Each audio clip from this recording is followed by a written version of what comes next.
வணக்கம் நேயர்களே, ஐபிசி தமிழின் விசேட நிகழ்ச்சி உங்களை வரவேற்கின்றோம்.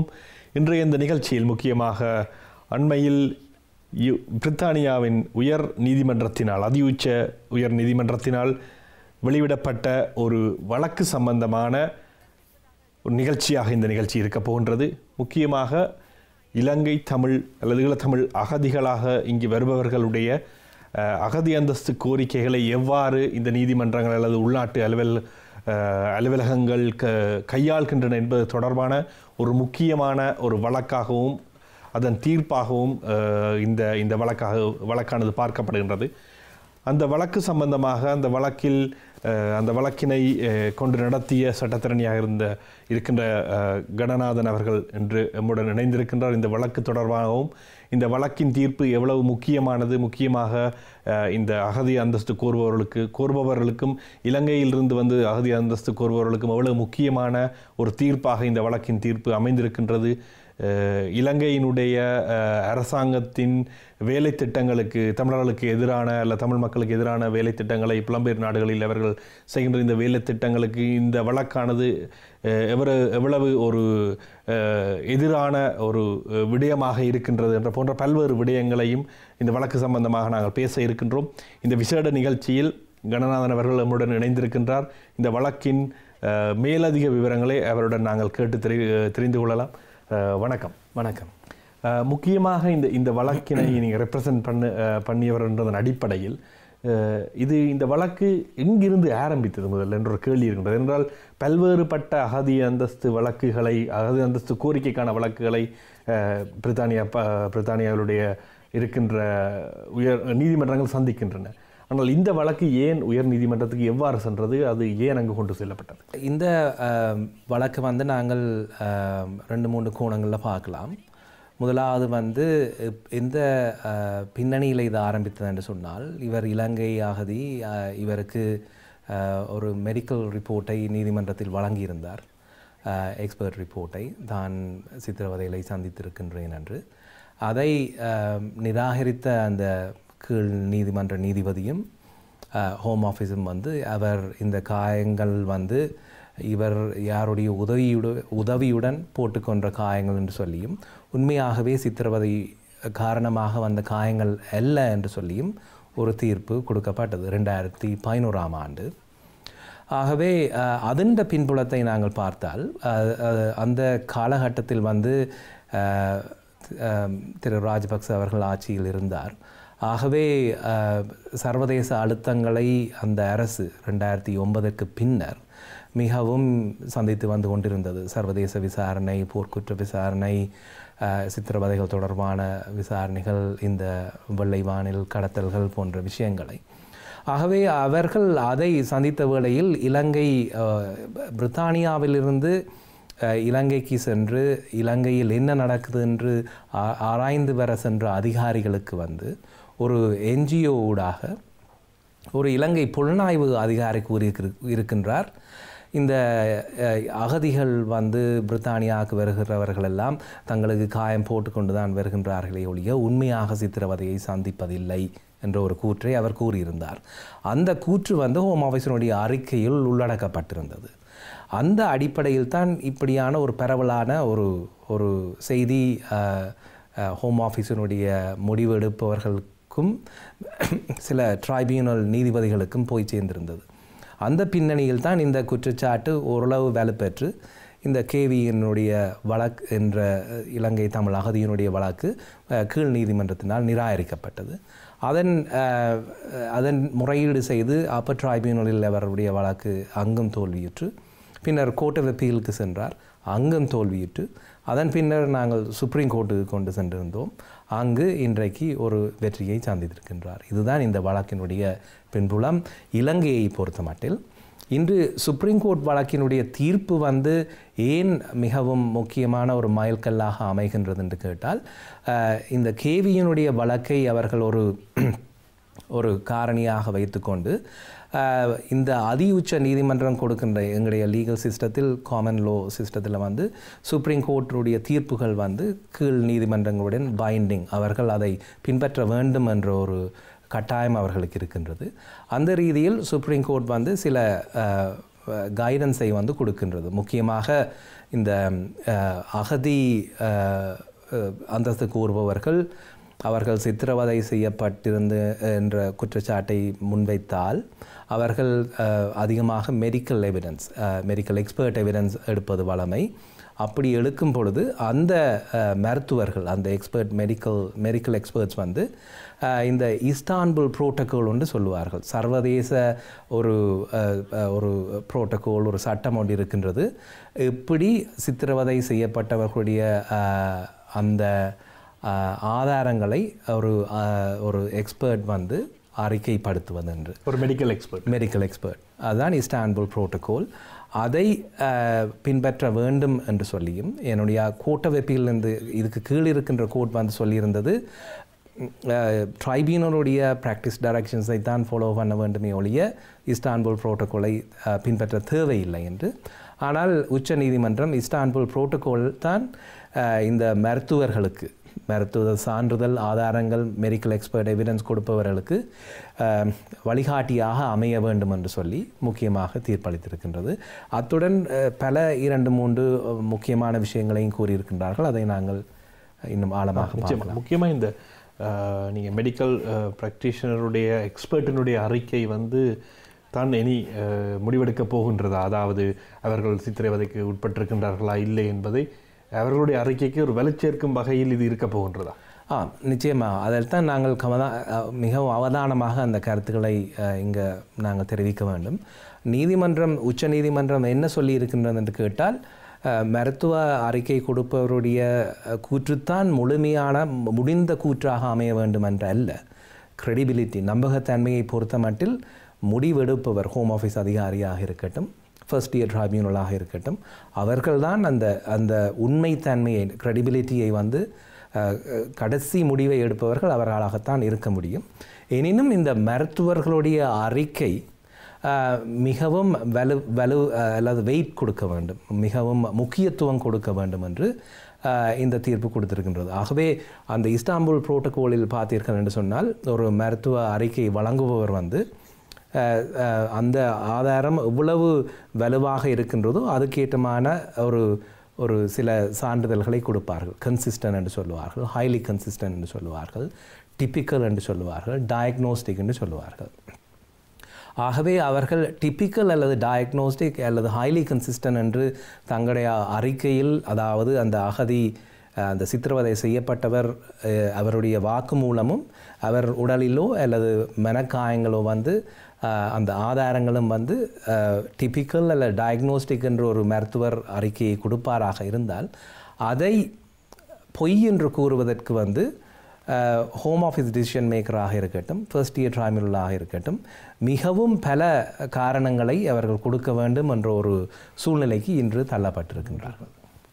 ஆகவே இன்றைய சூழ்நிலையில் இந்த வழக்கிற்கு பின்னர், அதாவது ஒரு மெடிக்கல் எக்ஸ்பர்ட்டினால் இவ்வாறு இவர் சித்திரவதைக்குட்பட்டவர் அப்படி என்ற அடிப்படையில் ஒரு ரிப்போர்ட் கொடுக்கப்பட்டால், அவரை இங்கு தடுத்து வைத்திருப்பதற்கான அனுமதி அல்லது தடுத்து வைத்திருப்பதற்கான ஒரு இயல்பு வந்து அங்கு தடுக்கப்படுகிறது. அதாவது இப்போ இந்த டிடென்ஷன் சென்டர்ஸில் இந்த வேறு இடங்களில் சித்திரவதைக்கு உட்பட்டவர்களை தடுத்து வைத்திருக்க முடியாது என்ற ஒரு பிரச்சனை இருக்கிறது, பாலிசி இருக்கிறது. நீங்கள் ரூல் 35 என்று அதை சொல்கிறார்கள். அதற்கு ஏதாவது வெளிச்சேர்க்கும் வகையில் இது அமையுமா? அதற்கும் நிச்சயமாக வேலை சேர்க்கும். அதாவது நான் சட்ட ரீதியாக மிகவும் நுணுக்கத்துடன் முதல் கூற்றை தெரிவித்திருந்தாலும், நடைமுறையில் ப்ராக்டிக்கலாக நாங்கள் பார்த்தால், இன்றைய தீர்ப்பின் அடிப்படையில் வைத்தியர்களுடைய அந்த வைத்திய அறிக்கை, மெடிக்கல் எவிடன்ஸ் வந்து அவர்களுடைய அந்த ஆதாரம் வளங்கள் வந்து கையோங்கி இருக்கின்றது என்று நாங்கள் கூறலாம். ஆகவே ஹோம் ஆஃபீஸ் இன்று வரை அந்த உதாசீனம் செய்கின்ற தன்மை வந்து ஒரு முற்றுப்புள்ளி வைக்க வேண்டும் என்ற மாதிரியான ஒரு செய்தியை தான் நிச்சயமாக இந்த சுப்ரீம் கோர்ட்டுடைய தீர்ப்பு வழங்கி இருக்கின்றது. இனி குறிப்பாக இந்த டிடென்ஷன் என்று பார்த்தால், அதில் ஹோம் ஆஃபீஸ் பாலிசியே கூறுகின்றது. அதாவது ஒருவர் சித்திரவதைக்கு உள்பட்டவராக இருந்தால் அவர் வந்து தடுத்து வைத்திருக்கக்கூடாது என்று சொல்லி. ஆகவே அதில் அந்த ரூல் 35 அறிக்கை என்று அங்கு இருக்கின்ற மருத்துவ அதிகாரிகள் வழங்குவார்கள். அது மிகவும் ஆழமாக அவர்கள் வழங்குகின்ற அறிக்கை அல்ல, எனினும் அது ஒரு அடிப்படை ஆதாரமாக இருக்கின்றது. ஆகவே அந்த ரூல் 35 அறிக்கைக்கும் இந்த தீர்ப்பு நிச்சயமாக வேலை சேர்க்கின்றது. அத்துடன் அந்த ரூல் 35 அறிக்கையுடன் மாத்திரம் நின்று கொள்ளாமல் இன்னும் ஒரு இண்டிபெண்டன்ட் மெடிக்கல் எக்ஸ்பர்ட் அங்கு போய் அவரை பார்த்து ஒரு சித்திரவதைக்கு உள்ளாக்கப்பட்டிருக்கின்றார் என்று சொல்லி ஒரு அறிக்கையை கொடுத்தால் இந்த தீர்ப்பின் அடிப்படையில் இன்னும் அதை வலுப்பெறக்கூடிய வாய்ப்புகள் இருக்கின்றது. அந்த அடிப்படையில் அவர்களை தடுத்து வைப்பது மிகவும் ஒரு கஷ்டமான அதாவது சட்ட ரீதியாக அவர்கள் இன்னும் தங்களை நியாயப்படுத்த வேண்டும். ஹோம் ஆஃபீஸ் அவர் இந்த ஆதாரங்களுக்கு மீறியும் ஒருவரை தடுத்து நிறுத்துவது என்று சொன்னால் அப்படியான ஒரு சூழ்நிலைக்கு ஹோம் ஆஃபீஸ் அதிகாரிகள் தள்ளப்பட்டிருக்கின்றார்கள். நிச்சயமாக இந்த மெடிக்கல் எக்ஸ்பர்ட் நீங்கள் குறிப்பிடும் பொழுது இந்த மெடிக்கல் எக்ஸ்பர்ட் இந்த ரிப்போர்ட்டை யாரிடமிருந்து இவர்கள் பெற வேண்டும் என்ற கேள்வி இருக்கின்றது இல்லையா? அதாவது சாதாரணமாக இருக்கிற ஜிபிகளிடம் இருந்து இதை பெற முடியுமா என்றால் அதற்கான எக்ஸ்பர்ட்டுகளிடம் இருந்து மட்டும்தான் இவர்கள் இதை பெற்றுக்கொள்ள முடியும் இல்லையா? அந்த எக்ஸ்பர்டீஸ் மிகவும் நுணுக்கமாக ட்ரைபியூனல் ஆக இருக்கட்டும், ஹோம் ஆஃபீஸாக இருக்கட்டும் கவனமாக பார்ப்பார்கள். இப்போ ஜிபி என்று கூறும் பொழுது அதில் எக்ஸ்பர்டீஸ் மாத்திரமில்லை, இன்னொரு இஷ்யூவும் இருக்கின்றது. ஏன்னா அவர்கள் தான் அவருடைய ட்ரீட்டிங் டாக்டர். ஆகவே அவர் ட்ரீட் பண்ணுகின்றபடியால் அவரை இண்டிபெண்டன்ட் ஆனால் ஒரு எக்ஸ்பர்ட்டாக பார்க்க முடியாது. ஆனால் ஹோம் ஆஃபீஸினுடைய பார்வையிலையும் இந்த இமிக்ரேஷன் ஜூரிஸ்டிக்ஷன்லையும் ஜிபியினுடைய அறிக்கைக்கும் நல்ல விலை கொடுக்கின்றார்கள். ஏனென்றால் அவருக்குத்தான் அப்படி ஒரு போக்கு எங்களுடைய இந்த இமிக்ரேஷன் ஜூரிஸ்டிக்ஷனில் இருக்கின்றது. அதாவது அவர்தான் வருடாவருடமாக இவரை பார்க்கின்றார். ஆகவே இவருக்கு ஒரு டிப்ரெஷன் இருக்கின்றது, அல்லது போஸ்ட் ட்ராமேட்டிக் ஸ்ட்ரெஸ் டிஸார்டர் இருக்கின்றது, அல்லது இவர் முதலேயே எனக்கு காயங்களை காட்டியிருக்கின்றார், அதனால் நான் சித்திரவதைக்கு உட்பட்டவர் என்று நம்புகின்றேன் என்று கூறுவதை அது பொதுவான சட்டத்துக்கு பெரிய உட்பட்டதாக இல்லாவிட்டாலும் ஹோம் ஆஃபீஸும் first year tribunal upper tribunal ஜட்ஜஸும் அதற்கும் ஒரு வெயிட்டை ஒரு விளைவை அதுக்கான முக்கியத்துவத்தை கொடுக்கின்றார்கள்.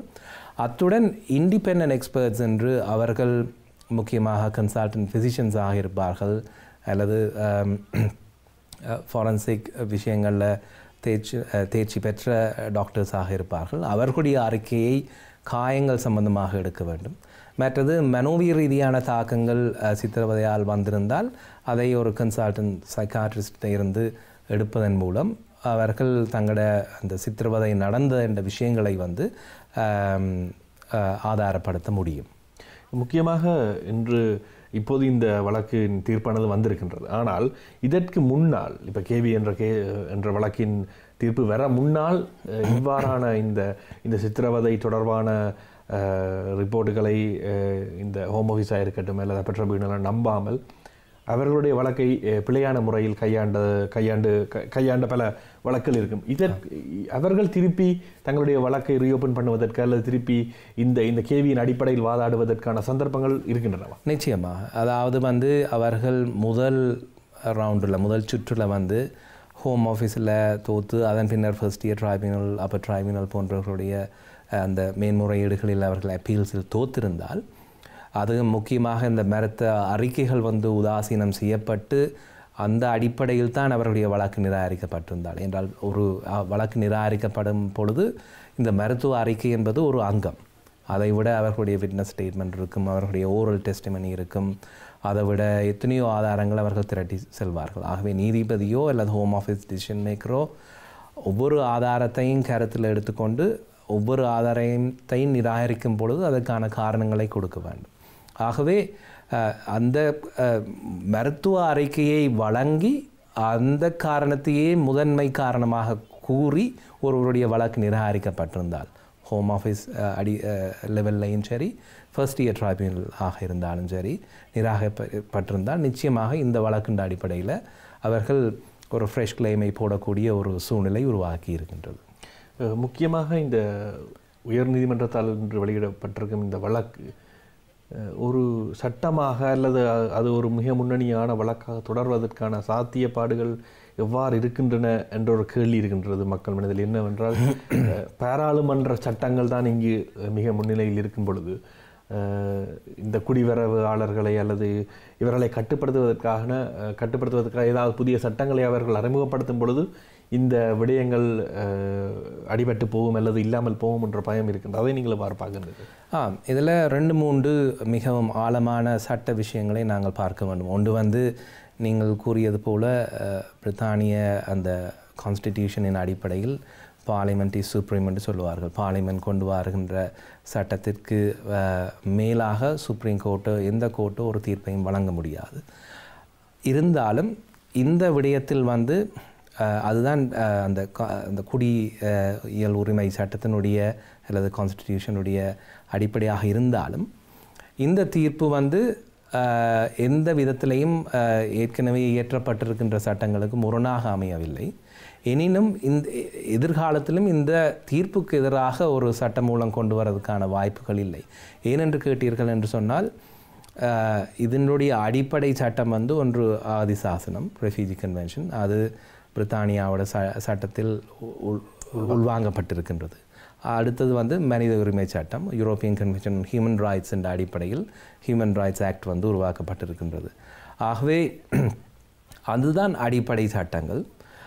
இந்த வழக்கு எப்படியான ஒரு தன்மையை கொண்டதுன்றால் அந்த சட்டங்களுக்கு எதுவித முரணையும் இது கொடுப்பதில்லை.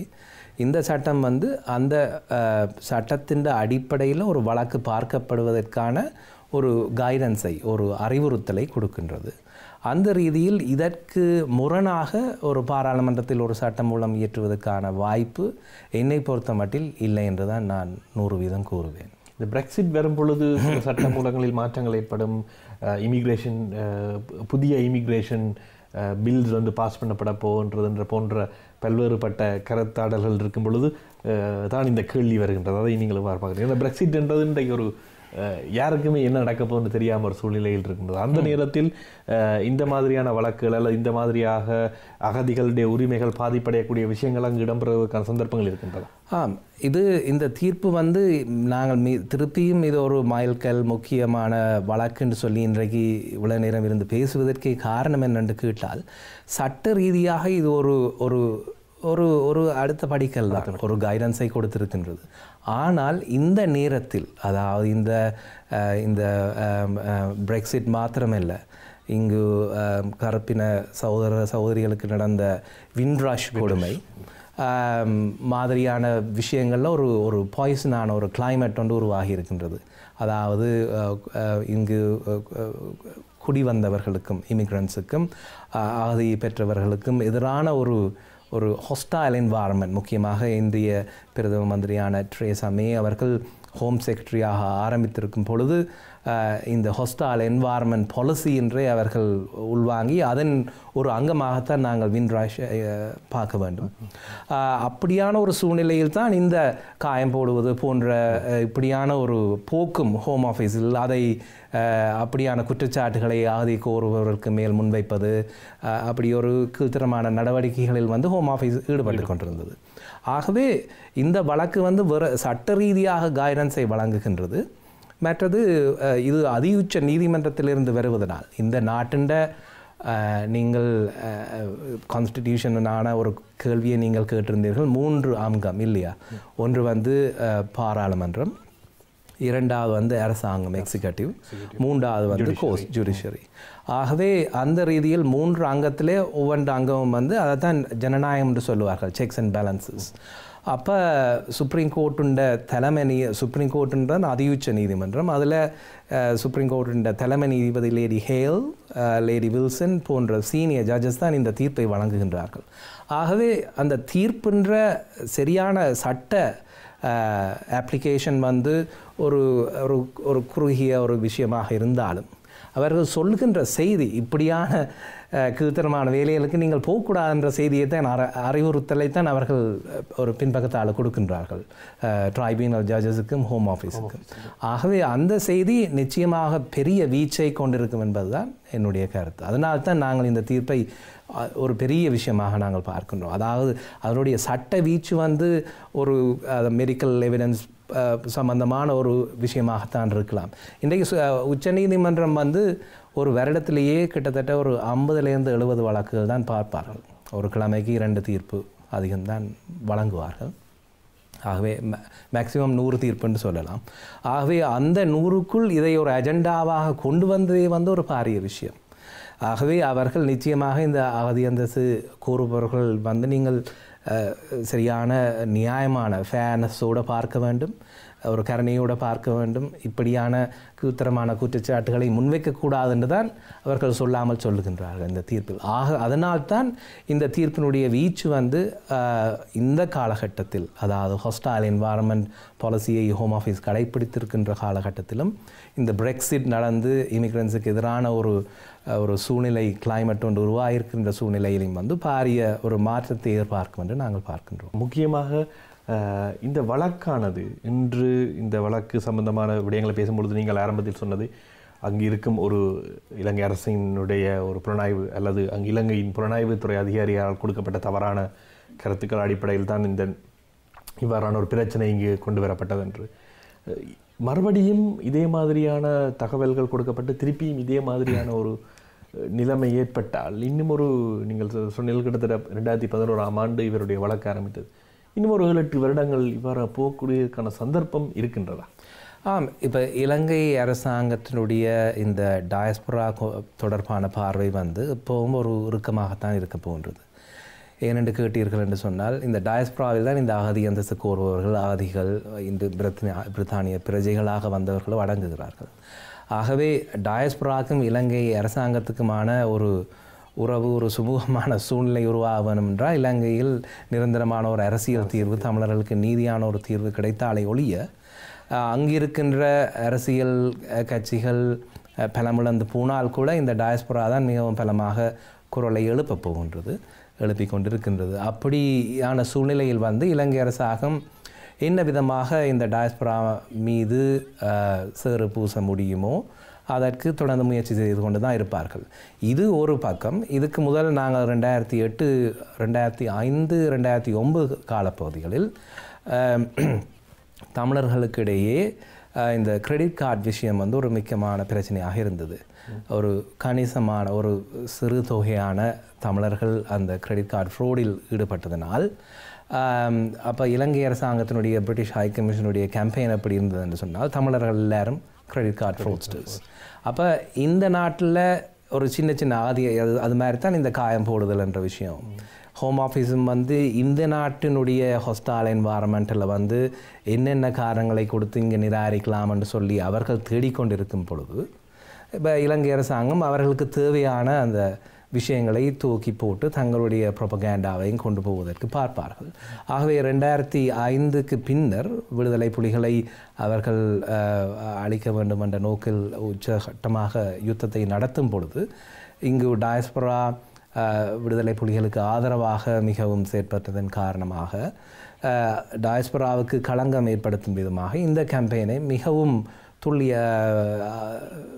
துல்லியமாக அவர்கள் இந்த பிரித்தானியாவில் இருக்கின்ற வலதுசாரி ஊடகங்களுடைய உதவியுடன் நடத்தி கொண்டிருந்தார்கள். பின்னர் பல வழக்குகள் வந்து அப்படி அதாவது தமிழ் சமூகமே வந்து இந்த விடயத்தில் ஈடுபடவில்லை என்று நாங்கள் எதிர் ஆன ஒரு ப்ரொபகேண்டாவை கேம்பெயினை நடத்தி பல விடயங்களில் வந்து ஒரு இலங்கை அரசாங்கத்தினுடைய அந்த டேமேஜை வந்து குறைத்து கொண்டிருந்தோம். பின்னர் அது பின்தள்ளி போய்விட்டது. பின்னர் இப்படியான ஒரு கேம்பெயினை ஈடுபடுத்துகிறார்கள். ஆகவே இந்த டயஸ்போராவுக்கும் இலங்கை அரசாங்கத்துக்கும் இடையிலான உறவு வந்து எப்பவும் முரணாக இருக்கும் பொழுது இப்படியான வெவ்வேறு விதமான ஒரு கேம்பெயின்களையும் ப்ரொபகேண்டாவையும் இலங்கை அரசாங்கம் செய்யத்தான் போகின்றது. அதை நாங்கள் சந்திக்கத்தான் வேண்டும். ஆகவே அதற்கு நாங்கள் சட்ட ரீதியாகவும் ஊடகங்களூடாகவும் எங்களுடைய அரசியல் பிரதிநிதிகளுடைய அவர்களிடம் கொடுக்கின்ற அழுத்தங்கள் கூடமாகவும் இந்த விடயங்களை நாங்கள் கையாள வேண்டும் என்று தான் நான் பார்க்கின்றேன். முக்கியமாக இங்கு கொடுக்கப்படும் இந்த மனித உரிமை அமைப்புகளுடைய அறிக்கைகள், அதாவது இந்த சித்திரவதை தொடர்பான இந்த அறிக்கைகள் எல்லாவற்றையும் இலங்கை அரசு அல்லது இலங்கை அரசுடன் ஆதரவாக இருப்பவர்கள் இந்த மாதிரியான காரணங்களை, இது அகதி அந்தஸ்து கோருபவர்களுடைய ஒரு போலியான வாதம் அல்லது போலியான கருத்துக்கள் என்ற வகையில் பின்தள்ளுவதை நாங்கள் பல இடங்களில் பார்த்திருக்கின்றோம். இந்த வழக்கின் தீர்ப்பானது அவர்களுக்கு எவ்வாறு ஒரு இந்த கேம்பெயினுக்கு அவர்களுடைய இந்த இலங்கை அரசினுடைய இந்த கேம்பெயினுக்கு எவ்வளவு தாக்கம் செலுத்த போகின்றது? ஆம், அதுவும் மிகவும் ஒரு முக்கியமான விடயம். இது இந்த தீர்ப்பு இந்த இலங்கை அரசாங்கத்தினுடைய அப்படியான ஒரு கேம்பெயினுக்கும் ஒரு சாட்டை அடியாகத்தான் நாங்கள் பார்க்க வேண்டும். முக்கியமாக இந்த மனித உரிமை அமைப்புகள் இலங்கையில் வெளியில் இருந்த எத்தனையோ சித்திரவதைக்கு உட்பட்டவர்களுடைய அவர்களை நேர்முக விசாரணை செய்து அத்துடன் அவர்களுடைய மெடிக்கல் ரிப்போர்ட்ஸ், இந்த மெடிக்கல் ஆதாரங்களையும் சேர்த்துத்தான் தங்களுடைய மனித உரிமை அறிக்கைகளை வெளியிட்டு வந்தார்கள். ஹியூமன் ரைட்ஸ் வாட்சாக இருக்கட்டும், Amnesty international, ஐடிஜேபி, freedom from torture, இப்படியான அமைப்புகள் இலங்கை தொடர்பாக மனித உரிமை அறிக்கைகளை தயாரித்து வெளியிடுகின்ற அமைப்புகள் அங்கிருக்கின்ற டோர்ச்சர் விக்டிம்ஸிடம் இருந்த டெஸ்டிமோனியையும் எடுத்துக்கொண்டார்கள். அத்துடன் எத்தனையோ பேர் வெளியில் இருப்பதனால் வெளியில் இருப்பவர்களுடைய அந்த ஆதாரங்களையும் திரட்டித்தான் அந்த மனித உரிமை அறிக்கைகளை வெளியிட்டு வந்தார்கள். அந்த அழுத்தம் வரும் பொழுதுதான் இலங்கை அரசாங்கம் இப்படியான ஒரு கேம்பெயினை ஆரம்பித்திருந்தது. அதாவது இந்த வெளிநாட்டில் இருந்து வருகின்ற நீங்கள் சித்திரவதை செய்யப்பட்டவர் என்று கூறுபவர்கள் உண்மையாக சித்திரவதையை சந்திக்கவில்லை, அவர்கள் காயம் போட்டு வந்த ஒரு எங்களுக்கு அபகீர்த்தி ஏற்படுத்துவதற்காகவும் அகதி அந்தஸ்து கோருவதற்காகவும் செய்கின்ற ஒரு நம்ப முடியாத ஒரு விடயம்தான் இது. அதனால் உங்களுடைய மனித உரிமை அறிக்கைகளும் எதுவித உண்மையான ஒரு ஃபவுண்டேஷன், உண்மையான ஆதாரமற்றவை என்று அவர்களுடைய ப்ரொபகேண்டாவை நடத்தி வந்தார்கள்.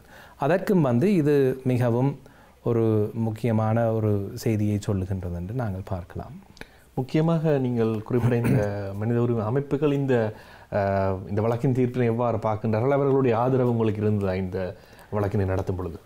நிச்சயமாக. இந்த வழக்கில் freedom from torture, Helen Bamber foundation, medical justice, 3 முக்கியமான அகதிகள் சம்பந்தம் விடயங்களில் இந்த நாட்டில் பணிகள் புரிந்து கொண்டிருக்கின்ற 3 முக்கியமான அமைப்புகள் இன்டர்வீனர்ஸாக தங்களுடைய கருத்துக்களையும் தங்களுடைய பிரதிநிதித்துவங்களையும் சப்மிஷன்ஸையும் செய்திருந்தார்கள். அந்த கருத்துக்களையும் உள்வாங்கித்தான் சுப்ரீம் கோர்ட் இந்த தீர்ப்பை வழங்கியிருக்கின்றது. ஏனென்றால் அவர்களுக்கும் இது பல பிரச்சனைகளை அந்த கேவியினுடைய கோர்ட் ஆஃப் அப்பீல் தீர்ப்பும் அப்பர் ட்ரைபியூனல் தீர்ப்பும் அவர்களுக்கும் பல சங்கடங்களை ஏற்படுத்தியிருந்தது. ஏனென்றால் அவர்கள் அதிகமாக மெடிக்கோ லீகல் ரிப்போர்ட்ஸ் இங்கு அகதிகளாக சித்திரவதை செய்யப்பட்டு வந்தவர்களுக்கு வழங்கி கொண்டிருந்தார்கள். அந்த அறிக்கைகளையும் ஹோம் ஆஃபீஸ் உதாசீனம் செய்ய தொடங்கியிருந்தது. அவர்களுடைய அறிக்கைகளையும் ஹோம் ஆஃபீஸும் அரசுகளும் உதாசீனம் செய்யலாம் என்ற ஒரு அச்சம் அவர்களிடத்தில் இருந்து வந்தது. அந்த காரணமாகவும் தான் அவர்கள் தங்களுடைய தலையீட்டை இந்த நீதிமன்ற வழக்கில் கொடுத்திருந்தார்கள்.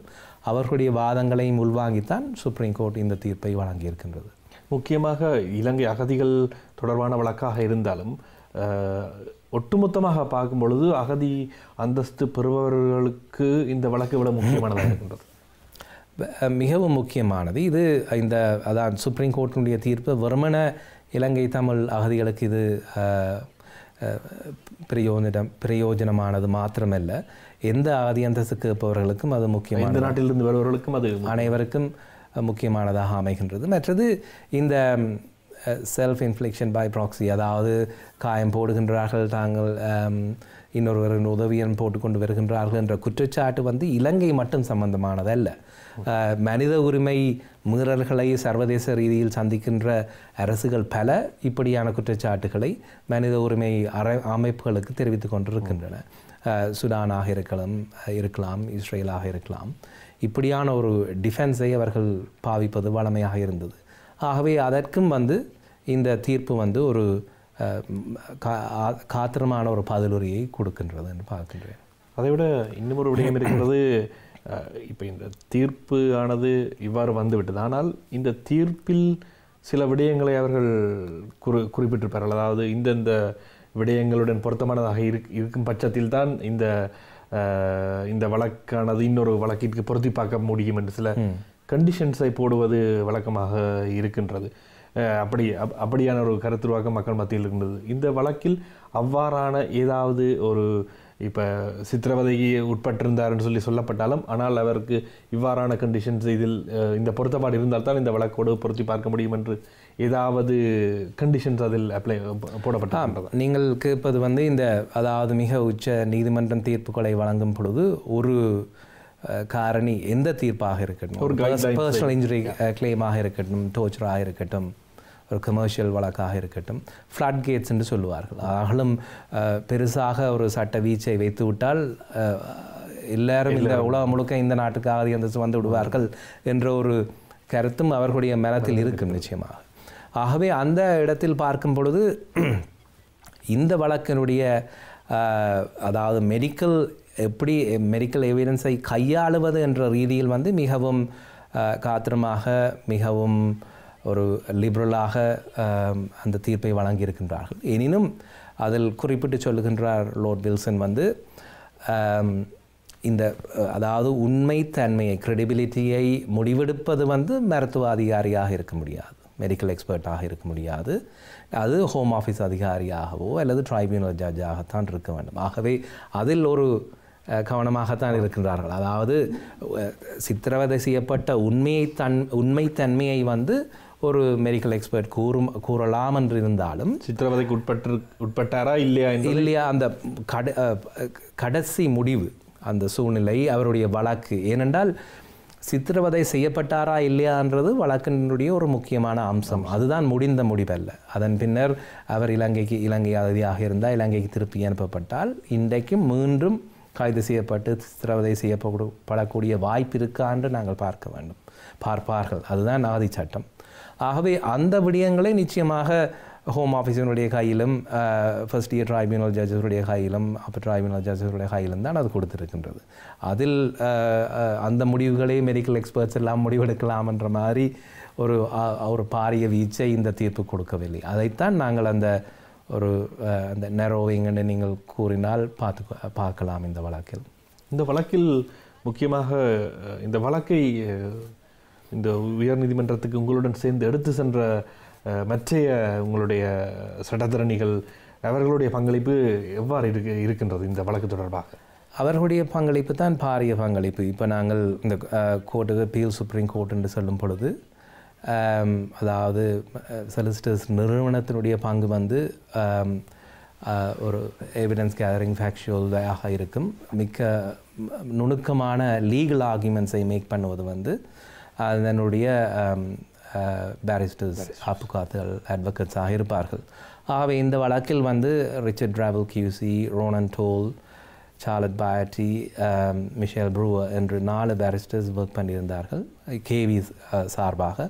அது தவிர Helen Bamber Foundation, Freedom from Torture, Medical Justice சார்பாக Stephanie Harrison QC, Mark Symes, Ali போன்ற பேரிஸ்டர்ஸ் பிரதிநிதித்துவப்படுத்தியிருந்தார்கள். ஆகவே இவர்களுடைய பங்களிப்பு தான் முக்கியமானது என்று நாங்கள் கூறலாம். எங்களுடைய பங்களிப்பு சுப்ரீம் கோர்ட் விடயங்களில் ஒரு கணிசமானது தான் நாங்கள் கூற வேண்டும். இந்த வழக்கிற்கு முக்கியமாக இங்கிருக்கும் அமைப்புகள், இங்கிருக்கும் அரசியல்வாதிகளுடனோ இங்கிருக்கும் பொலிட்டிக்கலி இன்வால்வான மக்களுடன் இணைந்து வேலை செய்து இதற்கான அழுத்தங்களை கொடுக்கும் சில வேலைகளில் கூட ஈடுபட்டு கொண்டிருக்கிறார்கள் இந்த அகதி அந்தஸ்து தொடர்பான பிரச்சனைகளுக்கு. அவ்வாறு இங்கிருக்கும் ஏதாவது ஒரு பாராளுமன்ற உறுப்பினருடைய ஆதரவோ அல்லது அவர்களுடைய இன்புட் இந்த வழக்கிற்குள் இருக்கின்றது அல்லது அவர்கள் ஏதாவது வகையில் ஆதரவாக இதற்கு செயற்பட்டிருக்கின்றார்களா? தனிப்பட்ட அகதியல் வழக்குகளில் பாராளுமன்ற உறுப்பினர்கள் மிகவும் கரிசனையுடன், அதிகமான பாராளுமன்ற உறுப்பினர்கள் அவர்களுடைய கருத்துக்களுடன் உடன்படுகிறார்களோ இல்லையோ அவர்களுடைய கான்ஸ்டிடுவன்ஸின் அடிப்படையில் அவர்களுக்கு ஒரு சட்ட கடமை இருக்கின்றது.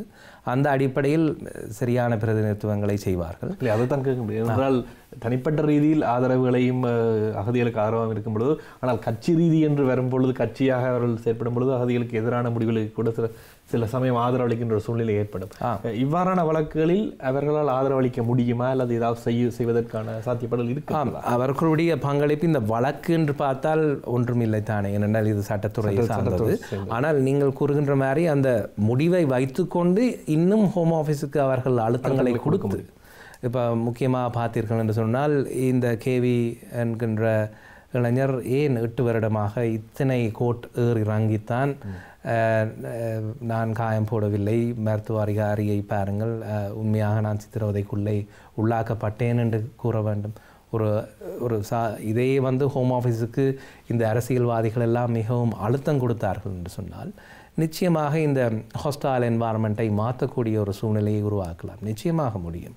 அதற்கான முயற்சி எடுக்கப்பட்டிருக்கும். ஏனென்றால் இன்று பெரும்பாலான இங்கு இயங்குபவர்கள், அமைப்புகள், கட்சிகள், தனிநபர்களாக இந்த லொபியிங் செய்பவர்கள் எல்லோரும் தமிழர்களுடைய பிரச்சனை சார்ந்து அவர்களுடன் இயங்க வேண்டும் என்ற இங்கே இருக்கும் பாராளுமன்ற உறுப்பினர்களுடன் அல்லது பாராளுமன்றத்தினுள் இயங்க வேண்டும் என்ற கருத்தினைத்தான் ஆழமாக முன்வைக்கின்றார்கள்.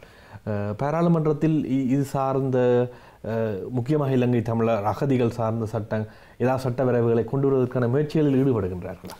ஆம், அதில் 2-3 விஷயங்களை பார்க்கலாம். ஒன்று ஒரு தமிழர் இல்லாத பல ஃப்ரீடம் ஃப்ரம் டோர்ச்சராக இருக்கட்டும், பல அமைப்புகள் தொடர்ந்து லாபியிங்கில் ஈடுபடுகின்றார்கள். சட்ட மாற்றங்களை கொண்டு வர வேண்டும், அகதிகள் இப்படி நசுக்கப்படக்கூடாது என்ற மைக்ரன்ஸ் ரீதியிலும் பல கேம்பெயின்ஸில் ஈடுபட்டிருக்கின்றார்கள். ஆனால் நீங்கள் கேட்கின்ற அந்த கேள்வியின் ஆழம் என்னென்று கேட்டால், நான் அந்த கருத்தை உங்களுடன் உடன்படுகின்றேன். அதாவது இங்கே இருக்கின்ற புலம்பெயர் தமிழ் அமைப்புகள் அகதி விடயத்தில் ஆணித்தனமாக செயற்படவில்லை என்ற கருத்தை நானும் ஏற்றுக்கொள்கின்றேன். அதற்கு அவர்களுக்கு உள்ளுக்கு ஒரு பயம் ஒன்று இருக்கின்றது.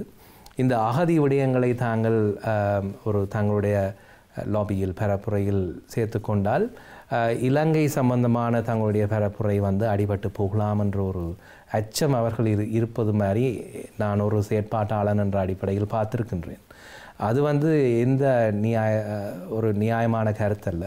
முக்கியமாக இந்த ரெஃப்யூஜி விஷயமாக இருக்கட்டும், மைக்ரண்ட் ரைட்ஸாக இருக்கட்டும், அனைத்திலையும் அவர்கள் தங்களுடைய இந்த விஷயத்தையும் தங்களுடைய பரப்புரையில் தங்களுடைய கேம்பெயினில் சேர்த்து கொள்ள வேண்டும் என்பது முக்கியமானது. இல்லாவிட்டால் அவர்கள் அந்த அமைப்புக்கு ஆன ஆதரவு இல்லாமல் போகக்கூடிய, அதாவது இங்கு இருப்பவர்கள்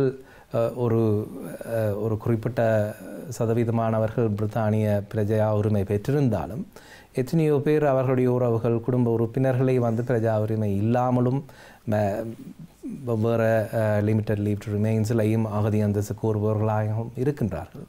ஆகவே அந்த மக்களை உதாசீனம் செய்துவிட்டு ஒரு பரப்புரையை செய்தால் அதற்குடைய விளைவு அந்த சமூகத்தினுடைய ஆதரவு இல்லாமல் அந்த அமைப்புகள் புறந்தள்ளி போகக்கூடிய ஒரு வாய்ப்பு இருக்கின்றது. ஆகவே இந்த விஷயத்தை அவர்கள் தங்களுடைய பரப்புரையில் ஒரு முக்கியமான அங்கமாக சேர்த்துக்கொள்ள வேண்டும் என்பது என்னுடைய கருத்து. உதாசீனப்படுத்துவது மட்டுமல்ல, இப்போ இங்கு இந்த வழக்கானது, நீங்கள் கேள்வியினுடைய வழக்கானது அவருடைய ஒரு அகதி அந்தஸ்து தொடர்பான கோரிக்கையில் இருந்து ஆரம்பித்து இன்று அது தமிழர்களுடைய பிரச்சனை சார்ந்த விடயங்களுக்கும் மிக முக்கியமானதாகத்தான் இருக்கின்றது இல்லை? நிச்சயமாக. இன்று பார்த்தீர்கள் என்று சொன்னால் இந்த பிரிகேடியர் பெர்னாண்டோனுடைய வழக்கு கூட அகதி உரிமை கோருகின்ற அவர்கள்தான் அந்த வழக்கையே போட்டிருக்கின்றார்கள். ஆகவே எந்த விடயத்திலையும் இந்த அதாவது ஜனநாயக ரீதியான எதிர்ப்பு தெரிவித்தல் என்றது ஒரு முக்கியமான ஒரு அம்சம் பரப்புரைண்ட. அதை நாங்கள் விடுத்துவிட்டு அரசாங்கத்தையோ இந்த அரசியல் கட்சிகளையோ தாஜா பண்ணுவதன் மூலம்தான் எங்களுடைய இலக்குகளை அடையலாம் என்பது முட்டாள்தனமான கருத்து. நாங்கள் ஜனநாயக ரீதியாக, அதுதான் முக்கியமாக கூறுகின்றேன், சட்டத்துக்கு புறன்பட்டு இல்லை, உட்பட்டு ஜனநாயக ரீதியாக எதையும் நாங்கள் எதிர்ப்பு தெரிவிக்கிறது தான் இந்த நாட்டின் தன்மை. நான் ஒரு செயற்பாட்டாளனாக சில பேர் கேட்பார்கள், நீங்கள் ஹோம் ஆஃபீஸுக்கு எதிராக இப்படி சண்டை போடும் பொழுது உங்களுக்கு எதுவும் செய்ய மாட்டார்களான்ட்டு. நான் சொல்கிறது, அப்படி செய்வார்களா இருந்தால் இந்த நாடு ஜனநாயக நாடு இல்லையே. நாங்கள் இலங்கையிலேருந்து இவ்வளோ கஷ்டப்பட்டு இந்த நாட்டுக்கு இது ஒரு ஜனநாயக நாடு, அது ஜனநாயகம் இல்லாத நாடு என்று சொல்லி பேசுவதிலேயே அர்த்தம் இல்லாமல் போகும். ஆகவே இங்கு அதாவது ஹோம் ஆஃபீஸில் இருக்கின்ற சில அதிகாரிகள் தனிப்பட்ட ரீதியாக சில பரப்புரைகளை பர்சனலாக எடுத்துக்கொள்ளக்கூடும். ஆனால் பொதுவானதாக அப்படி பார்ப்பதல்ல. ஒரு விடயத்தை நாங்கள் ஜனநாயக கட்டுப்பாட்டுகளுக்கு உட்பட்டு, சட்டத்துக்கு உட்பட்டு இன்னொரு கருத்தை நாங்கள் தெரிவிக்கின்றோம் என்று சொன்னால் அதை மெயின் ஸ்ட்ரீம், அதாவது மெஜாரிட்டேரியன் கருத்துக்கு புறம்பட்டதாக இருந்தாலும் அதுதான் ஜனநாயகம். ஆகவே அதற்கான ஸ்பேஸ் இருக்க வேண்டும். அதை நாங்கள் இப்போவும் நாங்கள் இங்கு மைனாரிட்டி என்பதை மறந்துவிடக்கூடாது. நாங்கள் சில வாழ்க்கையில் சில சாதனைகளை புரிந்திருக்கலாம். இருந்தாலும் நீங்கள் இந்த நாட்டில் வந்து பல அமைப்புகள், பல இன்ஸ்டிடியூஷன்ஸ் வந்து இன்றைக்கும் இன்ஸ்டிடியூஷனல் ரேசிஸ்டாகத்தான் இருக்கின்றார்கள். இந்த வழக்கின்ற மீடியா கவரேஜை நீங்கள் பார்த்தீங்கன்னு சொன்னாலே உங்களுக்கு தெரியும் இவ்வளவு தூரம் மீடியா வந்து ஒரு ரேசிஸ்டாக இருக்கின்றதுன்னு சொல்லி. இன்னொரு விடயம், இப்போ நான் ஒரு ஸ்பெஷல் நீட்ஸ் பிள்ளையினுடைய ஒரு டிசேபிள் பிள்ளையினுடைய அப்பா என்று பார்க்கும் பொழுது இந்த மீடியா வந்து ஒரு கலர்டான டிசேபிள் பிள்ளைன்ற கவரேஜை வந்து இங்கே ரொம்ப குறைவாக தான் இருக்குது. பார்த்தீங்கன்னு சொன்னால் ஒரு வெள்ளை பிள்ளை டிசேபிள் பிள்ளைன்ற பிரச்சனைன்னு சொன்னால் உடனே மீடியாவில் ஃப்ளாஷிங்காக போடுவினோம். இப்போ அடுத்த கத்தி குத்தை பார்த்தீங்கன்னு சொன்னாங்க, இந்த கருப்பின குழந்தைகள் எல்லாம் இறந்து கொண்டு இருந்தது. ஒரு மீடியா பிபிசியில் அங்கேயும் ஒரு சின்ன ஒரு மூலையில் தான் கவரேஜ் இருந்துச்சு. இன்றைக்கு அதுக்கான இறந்தால் ஒரு மரணத்தை சம்பவித்தால் வெற்ற கஷ்டம்தான். ஆனால் வெள்ளையின பிள்ளைகள் இறந்தவுடன் அதுதான் லீட் நியூஸ். இன்றைக்கி ஹோம் செக்ரட்டரியே அதுக்கு ஏதோ கத்தியெல்லாம் நீப்பாட்ட போகிறோன்னு ஓடி திரிகிறார் விளங்கிச்சு. அப்போ இப்படி ஒரு நாங்கள் பிரித்தானியா வந்து ஒரு ஜனநாயக நாடு என்று கூறினாலும் இவ்வளவு பிரச்சனைகள் இருக்கின்றது. இனவாதம் என்பது இந்த அரசுடன், இந்த ஸ்டேட்டுடன் வந்து இன்கிரைண்டாக இருக்குது. ஆகவே அதை நாங்கள் இமிக்ரேஷன்லையும் பார்த்து கொண்டிருக்கோம். இமிக்ரேஷன் தான் முதலாவது நாங்கள் சந்திக்கிறோம். ஓப்பனாகவே வந்து இனவாதத்தை காட்டி எங்களுக்கு நிராகரிப்பை தருவார்கள். ஆனால் நாங்கள் பிரிட்டிஷ் சிட்டிசனாக வந்துவிட்டாலும் வந்து வெவ்வேறு கோணங்களில் வந்து நாங்கள் தொடர்ந்து இந்த இனவாதத்தை சந்தித்து கொண்டு தான் இருக்கின்றோம். ஆகவே இங்கிருக்கின்ற மற்ற சமூகங்கள், மாற்றுக் கொள்கையுடையவர்கள், செயற்பாட்டாளர்கள் அனைவருடையும் சேர்ந்து செயற்படுவதன் மூலம்தான் இங்கிருக்கிற தமிழர்களுடைய உரிமைகளையும் சரியாக நாங்கள் தக்க வைத்து கொள்ள முடியும். அத்துடன் எங்களுக்குள்ள இலங்கையில் இருக்கிற எங்களோட மக்களுக்கும் வந்து ஒரு ஒருமை சார்ந்த ஒரு சரியான ஒரு அரசியல் தீர்வை பெற்றுக்கொள்ள முடியும். நன்றி. உங்களுடைய நேரத்திற்கும் உங்களுடைய பதில்களுக்கும் நன்றி. தொடர்ந்து இந்த சட்ட ரீதியிலான உங்களுடைய போராட்டங்களும் உங்களுடைய முன்னெடுப்புகளும் வெற்றி பெற எங்களுடைய வாழ்த்துக்கள். நன்றி. அந்த இந்த விசேட நிகழ்ச்சியில் இத்துடன் முடிவுக்கு வருகின்றது. தொழில்நுட்பத்தில் உதவிய சிறியவர்களுக்கு நன்றி கூறி விடைபெறும் நான் நடேசன். நன்றி, வணக்கம்.